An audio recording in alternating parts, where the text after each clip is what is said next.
So before we jump into the Scholar case study, I did want to just share um, how to navigate the note catcher. So on the first tab, there's some helpful links that you can reference throughout the presentation today. If I might reference some of these within the slides, and all of the link documents that you should need are included in this tab. And then here, on the note catcher worksheet, you will see the case study that we will be referencing. And then there will be sections for you to jot down when prompted, your drafts of present levels of performance and goals once we are in that part of the presentation. So I encourage you to utilize this note catcher if you're finding that it's a little bit awkward or clunky. Some folks prefer to jot down their notes on a separate kind of blank Word doc, and folks find that that might be easier for them. So just use whatever is going to make the most sense and be easier for you to copy and paste within your async Google form spaces where you're prompted to drop in your answers within the Google form for this presentation.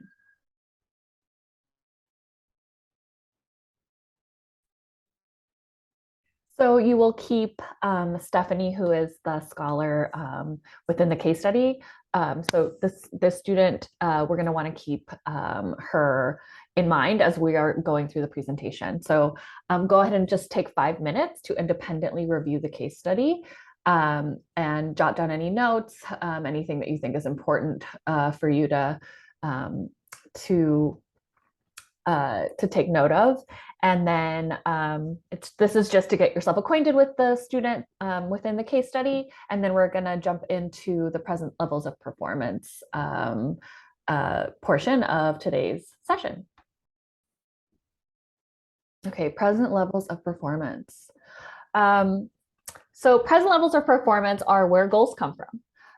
PLP equals present levels of performance for those who are not as familiar with present levels of performance. So they should answer the following questions. So what are the students' unique needs that result from the disability? What can the scholar do and what can't they do, or what do they struggle to do at this time? What are their strengths in this area? How do their needs affect their participation in progress? What are parents' concerns? What are teacher and staff concerns?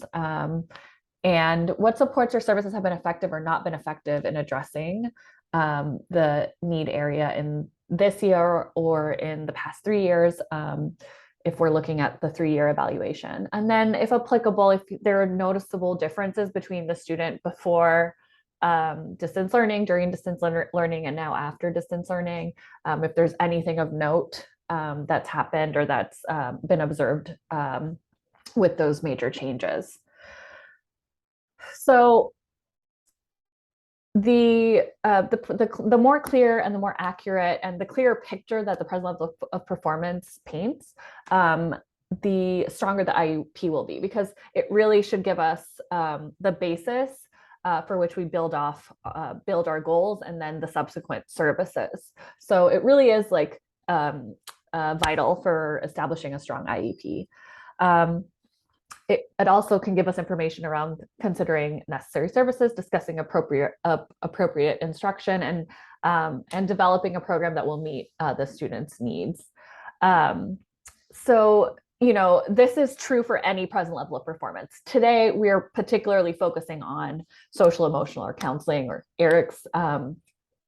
So we're really focusing on the social emotional piece, the social emotional present levels of performance, and the social emotional or counseling goals.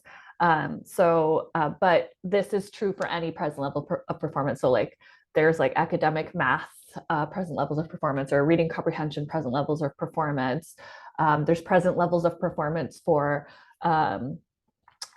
related to speech services. But again, today we are focusing on the present levels of performance as it relates to their social emotional functioning.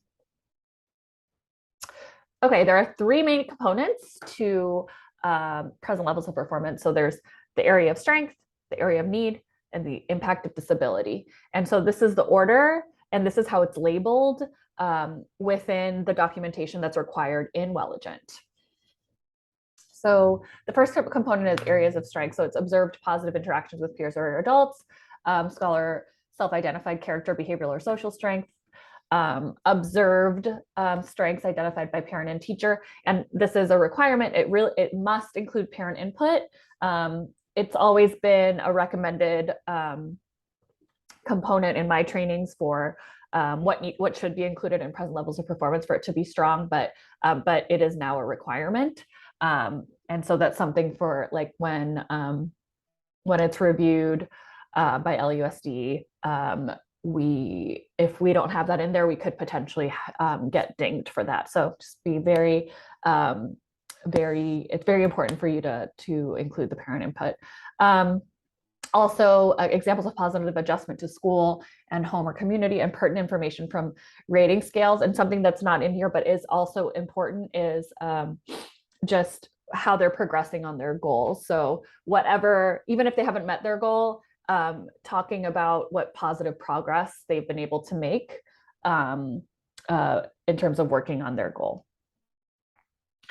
So areas of need is the same as areas of strength, but opposite. So you're looking at those same observations, that same type of information and input from the various stakeholders, but kind of looking more at the weaknesses or the areas for growth for the student. And again, for this, you would name that the student, where the student maybe is still continuing to need work in terms of their goal. So this would be the place to include that.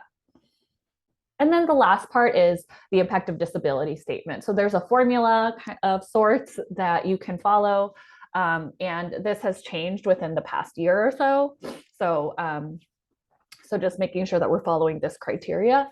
We want to include the scholar's name, and then you name the eligibility, tell how the scholar's performance is impaired, and then the statement at the end should say which adversely impacts his, her, their involvement in the progress. Involvement and progress in the general education curriculum. So for example, if it was me and I have the eligibility of other health impairment due to ADHD-like characteristics or behaviors, it would be Listell's disability of ADHD impairs her ability to emotionally self-regulate, which adversely impacts her involvement and progress in the general education curriculum. And I put another example. So it should follow this formula. One person's wording of the, like, for example, how they describe the type of social emotional challenge, or the exact words that are used to describe how the challenge impairs the students functioning. Though the wording might not be exactly the same, but we want to have the information outside of the parentheses be as consistent as possible.